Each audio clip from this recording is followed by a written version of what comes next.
Pandian store சரியில்லை. அடுத்த ஒரு எபிசோடில் இந்த பக்கம் நம்ம ராஜி இருந்துட்டு மனசு ஏதோ ஒரு மாதிரியே இருக்குது அப்படின்ற மாதிரி சொல்லிக்கிட்டு இருக்காங்க. அதுக்கு அடுத்ததாக சரிவா வெளியில் கொஞ்சம் நேரம் போய் நிற்கலாம் அப்படின்னு சொல்லிட்டு ராஜியும் கதிரும் வெளியே போய் நின்றுட்டு இருக்காங்க.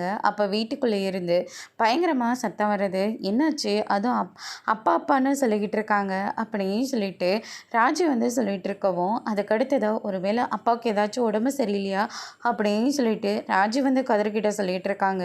அந்த நேரம் பார்த்து பழனி ஓடி வராரு. என்னாச்சு மாமா, வீட்டில் ரொம்ப சத்தமாக இருக்குது, பெரியண்ணனுக்கு உடம்புக்கு முடியல கதிரு, உன்னை கூட்டிகிட்டு போகலான்னு தான் நான் வந்தேன், அங்கே சின்ன என்னென்னமோ பண்ணிக்கிட்டு இருக்கு, நீ வா கதிரு அப்படின்ற மாதிரி சொல்லிடுறாங்க.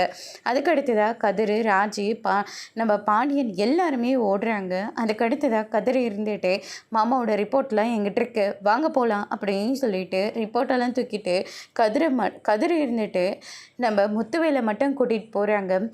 உடம்பு சரியில்லாமல் போனது ஏன் அண்ணனுக்கு, ஆனால் உங்கள் பையன் நடனா தேவையில்லாமல் உள்ள வரான் அப்படின்ற மாதிரி சொல்லிக்கிட்டு இருக்காங்க.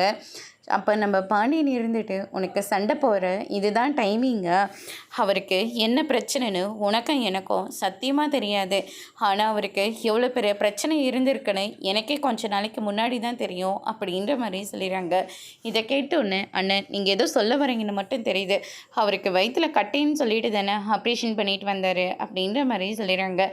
அது மட்டும் கிடையாதம்மா, அவருக்கு கேன்சர் இருந்திருக்கு அப்படின்ற மாதிரி சொல்லிடுறாங்க. இதை கேட்டோன்னே மொத்த குடும்பமும் ஷாக் ஆகுறாங்க. அதோட பிரம்ம முடிச்சிருக்காங்க.